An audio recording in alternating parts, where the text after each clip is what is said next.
Hi students, welcome to Bosco Campus Vision. I am Shankar Ganesh, Assistant Professor, Department of Computer Application, Don Bosco College, Kottayam. I am delighted to present a lecture on the topic Internetworking, which comes under the third module of Computer Networks and Security. This lecture is meant for Semester 3 BCA course of Kerala University.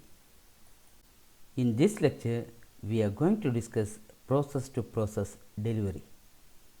A transport layer protocol's first task is to perform process-to-process delivery, the delivery of a packet, part of a message from one process to another. A process is an entity of the application layer which uses the services of the transport layer. Two processes can be communicated between the client-server relationships. The types of process-to-process communication are client-server paradigm and multiplexing and demultiplexing. First one, client-server paradigm. There are many ways to obtain the process-to-process communication, and the most common way is through the client-server paradigm. A process is called a client on the local host. Usually, the remote host is needed services on the processes, that is called server. Second one, multiplexing and demultiplexing. Multiplexing. At the sender site, there may be several processes that need to send packets. However, there is only one transport layer protocol at any time. This is a many-to-one relationship and requires multiplexing. Demultiplexing. At the receiver side, the relationship is one-to-many and requires demultiplexing. The transport layer receives datagrams from the network layer.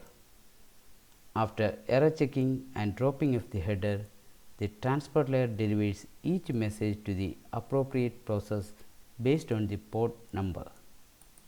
Next, we can discuss the transport layer protocols. Transport layer protocols are port-to-port protocols that work on the top of the IP protocols to deliver the packet from the originating port to the IP services and from IP services to the destination port. The transport layer is represented by two protocols, UDP and TCP. First one, UDP, that is User Datagram Protocol. UDP is a connectionless and unreliable protocol. This means when the data transfer occurs, this protocol does not establish the connection between the sender and the receiver. The receiver does not send any acknowledgement of the receiving data. It sends the data directly. In the UDP, the data packet is called datagram. UDP does not guarantee the data that will reach its destination or not. It does not require that the data reach the receiver in the same order in which the sender has sent the data. Next is user datagram format. First one, source port address. It defines the address of the application process that has delivered a message. The source port address is of 16 bits address. Second one, destination port address. It defines the address of the application process that will receive the message. The destination port address is of a 16-bit address. Third one, total length. It defines the total length of the user datagram in bytes. It is a 16-bit field. Fourth one, checksum. The checksum is a 16-bit field which is used in error detection. Second one, transmission control protocol. TCP stands for Transmission Control Protocol. It is a connection-oriented and a reliable protocol. It establishes a connection between the source and the destination device before starting the communication. It detects whether the destination device has received the data sent from the source device or not. If the data received is not in the proper format, it sends the data again. TCP is highly reliable because it uses a handshake and traffic control mechanism. In TCP protocol, data is received in the same sequencer in which the sender sends the data. The TCP protocol services are used in our daily life such as HTTP, HTTPS, Telnet, FTP, SMTP, etc. Next is TCP segment format. First one, source port address. It is used to define the address of the application program in a source computer.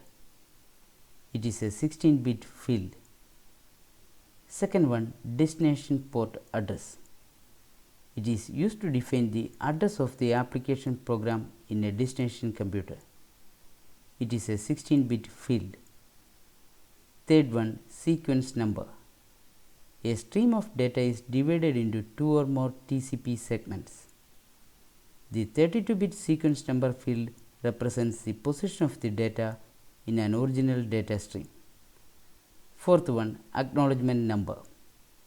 A 32-bit field acknowledgement number acknowledges the data from other communicating devices.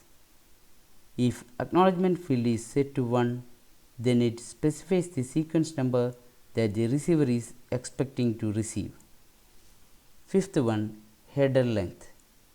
It specifies the size of the TCP header in 32-bit words. The minimum size is 5 words and the maximum size is 15 words. Therefore, the maximum size of the TCP header is 60 bytes and the minimum size of the TCP header is 20 bytes. Sixth one, reserved. It is a 6-bit field which is reserved for future use. Seventh one, control bits. Each bit of a control field functions individually and independently. A control bit defines the use of a segment or serves as a validity check for other fields. Difference between UDP and TCP. First one, UDP stands for User Datagram Protocol, whereas TCP stands for Transmission Control Protocol. Second one, UDP sends the data directly to the destination device, whereas TCP establishes a connection between the devices before transmitting the data.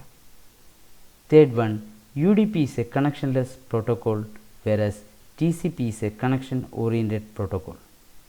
Fourth one, UDP is faster than the TCP protocol, whereas TCP is slower than the UDP protocol. Fifth one, UDP is an unreliable protocol, whereas TCP is a reliable protocol.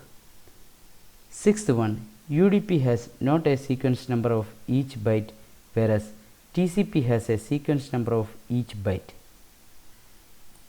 In this lecture, we have discussed the process-to-process delivery and types of transport layer protocols.